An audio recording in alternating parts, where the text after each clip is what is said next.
Hallo. Hallo. Jetzt grinden wir. Ne? Ja, jetzt wird gegrindet. Grinden so, wie so ein Grindstone. Ne?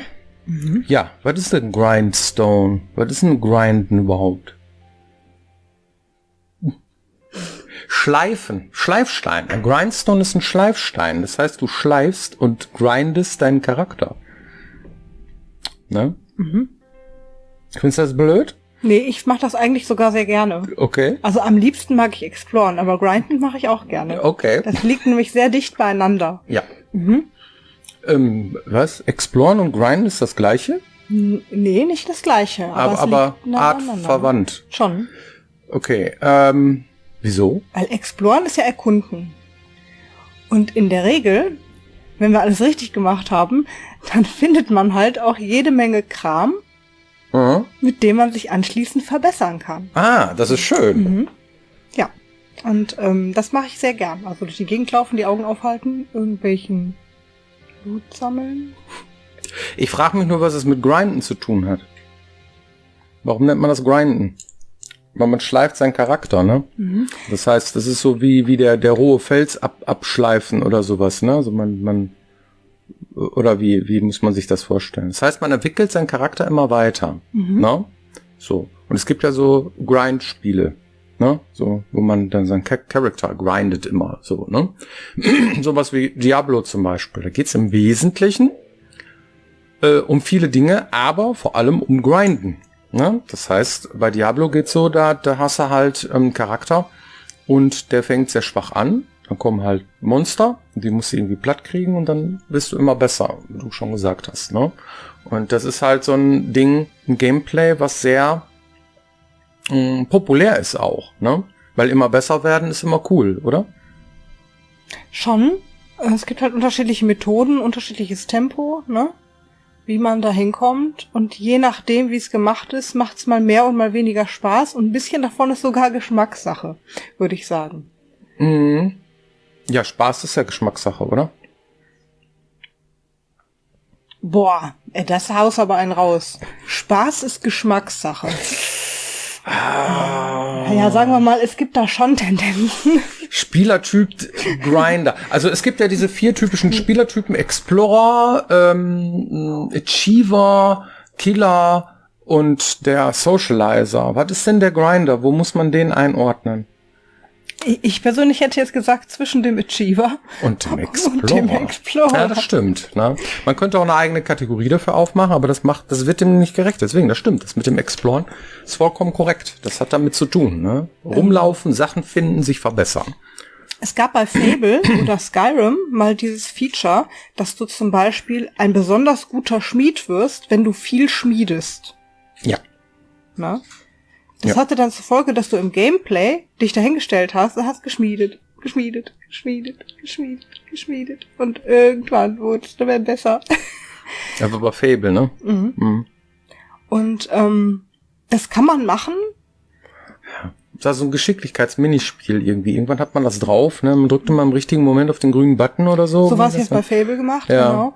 Und das ist dann irgendwie die Idee, ja, in Wirklichkeit musst du ja auch ganz viel üben, bis du gut wirst, ne? Aber im Spiel ist das dann auch manchmal, muss man aufpassen, dass sowas dann nicht too much wird, ne? Mhm. Dass es dann immer noch Spaß macht. Das Schöne an Fable an der Stelle war, es war optional. Mhm. Ne? Ja. Haben wir eine weniger als 100 Leute gefragt Runde? Ja, haben wir. Grinding Weapons haben wir hier. Also wir haben mal die Leute gefragt, wie viel Spielzeit darf in einem Open-World-RPG vergehen, bis du die nächste bessere Waffe findest? Na? Was natürlich dann so mit dem Grinden und dem Exploren und so zu tun hat. Das heißt also, wie genau ist die Granularität, wann ich mich verbessere? Wann ist dieser Moment, wo ich sage, boah, jetzt habe ich mich wieder gegrindet. Und das finde ich toll. Und sie haben Folgendes gesagt. 10 Stunden, 20 Stunden, weil ein gutes Open-World-Spiel, da merkt man ja nicht, dass 20 Stunden vergangen sind und dann freue ich mich, wenn ich plötzlich irgendeine coole neue Waffe entdecke. Also ich glaube, je länger, desto besser. Es kann schon ein bisschen grindlastig sein, also es kann schon so 2-3 Stunden dauern, dass man so ein bisschen angefixt wird, dass man sagt, Mensch, jetzt, wenn wird's denn, jetzt muss es doch, aber es darf nicht zu lang sein, also ich denke mal so 3 Stunden maximal, weil dann man irgendwann mal gefrustet ist und sagt, oh mein Gott, jetzt rede ich mit dem alten Scheiß rum. Kommt auf die Waffe an. Ne? Also wenn es ein richtiger Burner ist, dann darf es auch was länger sein. Viel. Also 2-3 Stunden finde ich okay. Aber ich bin noch geduldig. Ich finde nicht zu viel Zeit, weil irgendwann wird es auch nervig mit dieser kleinen Mini-Waffe die ganze Zeit um sich zu hauen. Ich würde sagen, so 2-3 Stunden, also 1-2 Stündchen würde ich sagen, geht schon mit der, aber irgendwann musst du halt dann schon wenigstens mal etwas Besseres finden und nicht nur das Holzschwert. Also da darf gerne eine ganze Menge Spielzeit vergehen, weil das Schlimmste, was passieren kann, ist, wenn ich quasi so das Gefühl habe, dass ich am Fließband neue Waffen finde und zu keiner mehr eine Beziehung aufbauen kann. Das nervt sonst irgendwann. Man will ja auch so ein bisschen so einen Reward haben und Waffen sind halt meistens doch irgendwie der Reward schlechthin. Also ich möchte gerne schon den Namen der Waffe wissen, die Vorteile kennen und mich ein bisschen dran gewöhnen, bis ich dann mich vielleicht dann wieder auf die nächste einschieße. Manchmal passiert es aber auch, dass ich dann, also sofern die nicht zu schlecht wird, einfach mit der so lange weiterspiele, bis es gar nicht mehr geht, weil ich mag es halt auch bei bewährten Sachen, die funktionieren, zu bleiben. Ja, schwierig, ne?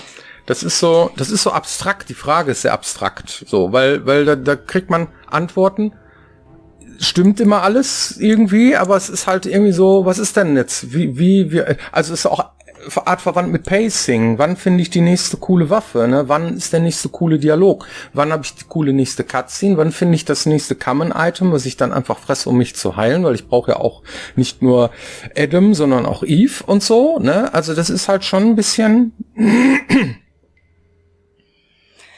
Ja, da gibt es unterschiedliche Spielertypen. Es gibt die einen, die irgendwie das popelige Schwert finden und möchten am liebsten dieses Schwert bis zum Ende durchtragen und verbessern, wenn es geht, auch noch. Also das Schwert grinden. Ja. Ganz klassisch. Genau. Ja, so lange grinden, bis nur noch ein Zahnstocher übrig ist und dann hast du das beste Schwert ever. Ja, genau. Dann hast du das Überschwert und hast das ganze Spiel nur mit deinem Schwert gespielt. Im Extremfall, ja. Und dann gibt es die Leute, die auch gerne die Waffe wechseln irgendwie. Ja, aber was ist denn, wenn du auch mal die Axt spielen möchtest? Oder was ist, wenn du mal den Zweihänder ausprobieren willst? Was ist denn, wenn du eine ganz besondere Waffe findest, die ganz anders ist als die anderen alle und so? Und dann kann man den Spieler so ein bisschen schubsen, mal unterschiedliche Sachen ausprobieren oder auch nicht. Und das macht man alles durch unterschiedliche Möglichkeiten. Wie oft kann ich denn jetzt eine Waffe verbessern? Wie viele Waffen kann ich verbessern? Wie viele unterschiedliche Waffen habe ich überhaupt im Spiel? Und dann müssen die alle verteilt werden. Dann hat man eine riesige große Welt. Ja. Und dann gibt es die Leute, die irgendwie wirklich alles sammeln. Das sind natürlich die Leute, die dann auch schneller starke Waffen finden in der Regel, weil sie natürlich mehr gucken, mehr in die Ecken gucken, irgendwie an nichts vorbeigehen können und so. Und dann gibt es die Leute, die ziemlich straight spielen und sagen, nein, ich möchte jetzt wissen, wie es weitergeht, ich möchte mir hinten jetzt auf die Mappe hauen, ich möchte jetzt irgendwie Hauptstory spielen und so weiter. Und die müssen natürlich auch bedient werden. Das heißt, da bleibt vielleicht rechts und links mal was liegen, was vielleicht cool gewesen wäre, womit man hätte grinden können. Aber in dem Fall müssen die natürlich trotzdem auch einen Fortschritt haben irgendwie, sich verbessern können irgendwie. Und das passiert dann in größeren Schritten. Ne? Also das ist schon... Ja, muss ich dann mit leben, ne? Ja, im Zweifelsfall schon. Oder doch mal noch mal ein bisschen exploren, mal gucken. Und da muss man einen Mittelweg finden. Darüber hinaus gibt es natürlich auch so eine Philosophie, die besagt, auf der einen Seite kann man sagen, ich möchte gerne, wenn ich schon eine bessere Waffe kaufe oder finde oder baue, dass der Unterschied zu der, die ich vorher hatte, signifikant merkbar ist. Das heißt, boah, jetzt haut die aber richtig rein, dass ich diesen Fortschritt auch jedes Mal extrem merke bei Gegnern und Monstern. Dann darf ich aber auch nicht so viel davon haben. Also, dass ich sehr oft das verbessern kann oder sehr oft eine bessere Waffe finde, weil sonst merke ich den Unterschied ja nicht so groß. Das Gegenteil davon wäre, ich kann öfter mal verbessern, kann öfter mal was finden und mich verbessern. Aber dann muss der Schritt kleiner sein. Das heißt, du merkst es dann kaum, wenn die Waffe besser ist. Auch das ist eine Philosophiefrage, was Spieler als schöner empfinden. Und möchte ich jetzt öfter mal prötteln können? Möchte ich öfter mal das Gefühl haben, ich habe was gefunden? Oder möchte ich lieber sagen, boah, jetzt hat sich's aber so richtig gelohnt? Das ist immer so eine Sache. Wie empfindet ihr das denn? Das ist eine gute Frage. Vor allem in einem Open-World-RPG, wo wir tatsächlich per Hand alles irgendwo hinlegen, gibt es ja keinen Schalter oder einen Regler, wo man solche, Sachen generisch irgendwie so einstellen kann. Es gibt diese, nicht Beats per Minute, so nennt man das nicht, sondern Schaden pro Sekunde oder so, Damage per Second oder irgendwie sowas, ja, wo man tatsächlich dran ablesen kann, wie viel Schaden man pro Sekunde macht und so. Das ist auch so in so Grind-Spielen drin. So, das ist so ein Wert, an denen immer gerne gedreht wird. Gerade bei so Spielen wie Diablo ist das so, ne? Dass man sagt, okay, ich brauche immer diesen bestimmten Wert so, ja, wie zum Beispiel ganz pauschal mit 3 Schlägen einen Gegner umhauen, wenn ich ihn 3-mal treffe, ja, wie auch immer, dann ist der Platt sehr leicht.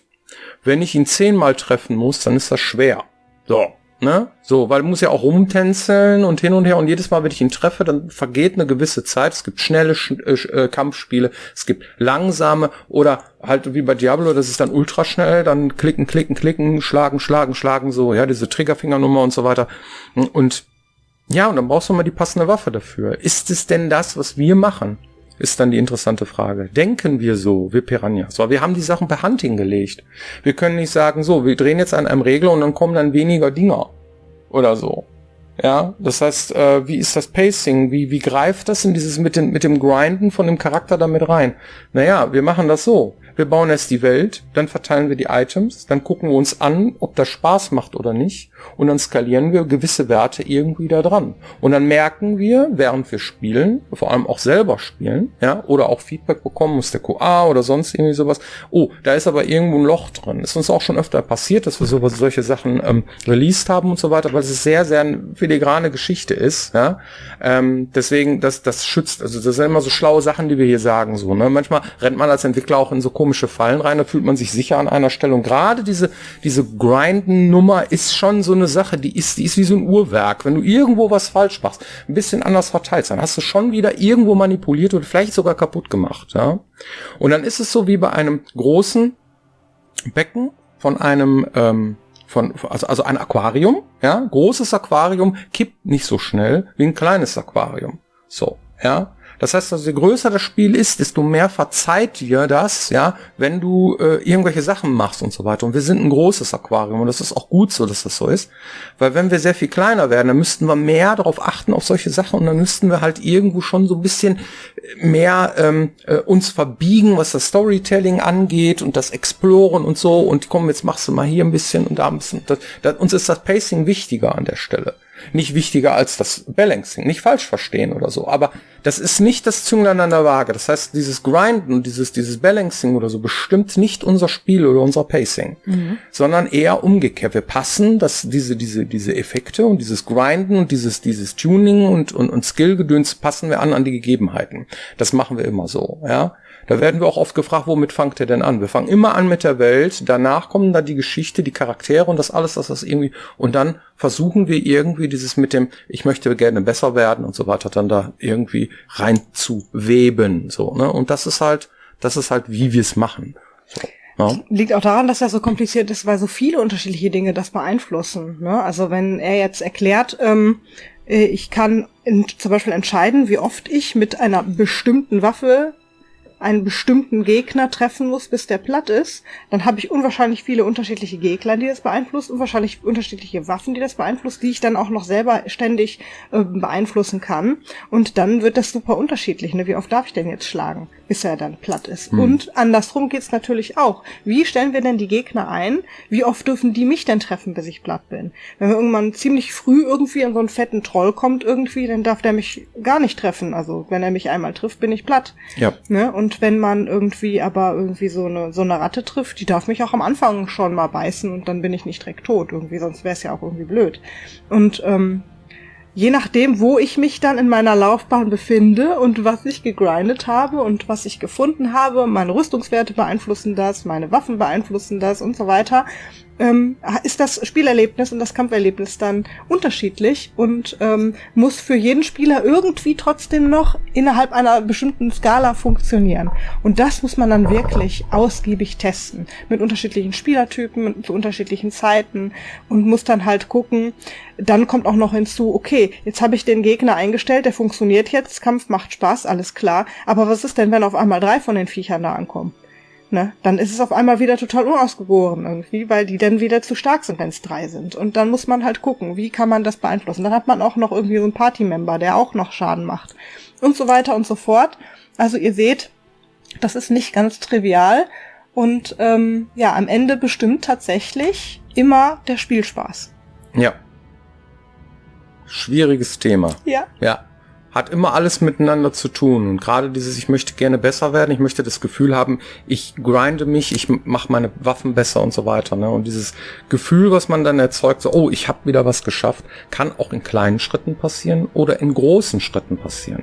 Das heißt also, wenn ich jetzt sehr lange arbeiten muss, bis ich einen großen Schritt habe, die eine fette Waffe bekommen habe, da würde mich auch mal interessieren, was ist euch denn wichtiger?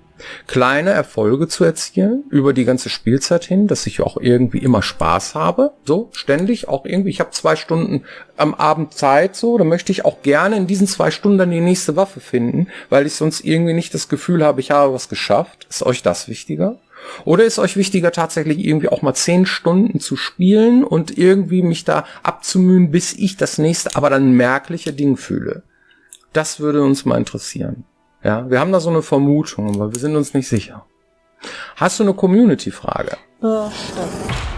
Wenn wir ein Spiel rausgebracht haben, ob man auch in der Zukunft weiterhin daran verdient, wenn diese Spiele verkauft werden. Den größten Brocken an Umsatz machst du selbstverständlich, das ist auch allgemein bekannt, in den ersten paar Wochen, Monaten vielleicht, ja, so. Aber danach kommt ja sehr viel Zeit noch, ja, und selbst viele, viele Jahre später, so, ja, selbst 20 Jahre, nachdem irgendwie wir mit Gothic an den Markt gegangen sind, selbstverständlich gibt es noch Menschen, die dieses Spiel kaufen. Und da verdient man selbstverständlich auch noch was dran. So, wie viel das ist? Naja, es ist halt irgendwie nicht mehr so der große Wurf, aber es ist halt ein kontinuierliches Einkommen, was so eine Firma dann bekommt. Ja, da kann man keine großen Sprünge mitmachen, vor allem wenn man ein Indie-Entwickler ist. Das heißt also, wenn man darauf angewiesen ist, dass diese regelmäßigen Einkommen dann auch auf dem Konto landen und so weiter. Meiner Erfahrung nach reicht das nicht aus, um danach andere Projekte davon dann zu finanzieren. Das ist ganz gut, weil es nämlich etwas ist, was noch oben drauf kommt, was man jetzt nicht so, man muss es erwirtschaften und danach muss man das Spiel auf den Markt bringen und dann muss man dann davon leben. Mhm. Davon leben kann man vermutlich nicht. So, ja, als Firma, so, das ist zu wenig. Aber es ist cool, dass da immer noch was reinkommt und so weiter. Und unsere Politik an der Stelle war immer, ja, lass uns so viel Geld verdienen oder so viel, machen und daran verdienen, dass wir weitermachen können. Dass wir unseren Traum, wir sind eine Entwicklerfirma, weiterhin erfüllen können. Und das ist eigentlich das Wichtigste an der ganzen Geschichte. Genau. Ja. Das ist auch von Firma zu Firma unterschiedlich, ne? Also richtig. Komplett unabhängige Studios zum Beispiel, die haben meistens Verträge mit einem Publisher, der zum Beispiel das größte Risiko trägt und dann wird verhandelt, wer dann anschließend auch den meisten Gewinn einstreicht. Das ist in der Regel derjenige, der auch das größte Risiko hat, was auch normal ist und richtig, weil die in der Regel ja auch das Geld vorstrecken. In unserem Fall ist es mittlerweile so, dass wir eine Tochter sind, zum Beispiel von THQ Nordic und deswegen davon profitieren, wenn es THQ Nordic gut geht. Ja, das ist nochmal ein anderes Modell. Dann geht's uns auch gut. Dann geht's uns auch gut, genau. Und so kann man sich das vorstellen. Also im Grunde genommen ist das auch so ein bisschen Verhandlungssache, aber klar, es verschwindet ja nicht. Solange irgendwas verkauft wird, generiert es auch weiterhin Geld. Ja. Gut, hoffentlich beantwortet das die Frage und wir sehen uns nächste Woche wieder hier, wenn es heißt Piranha Bytes TV. Genau. Macht's gut. Bis dann.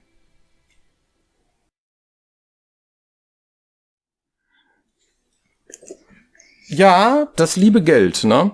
Ist halt so. Das ist immer sehr ein großes Mysterium, ne?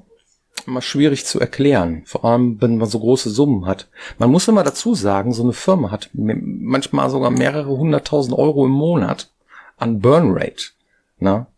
Das heißt, es ist halt, das kostet halt, dann muss man mal ausrechnen, so Lohnkosten. Wie viel so ein Arbeitsplatz kostet, dann wisst ihr auch, ne? Wie ihr dieses Geld dann beurteilen könnt am Ende des Tages. Schon. Ja, schwierig.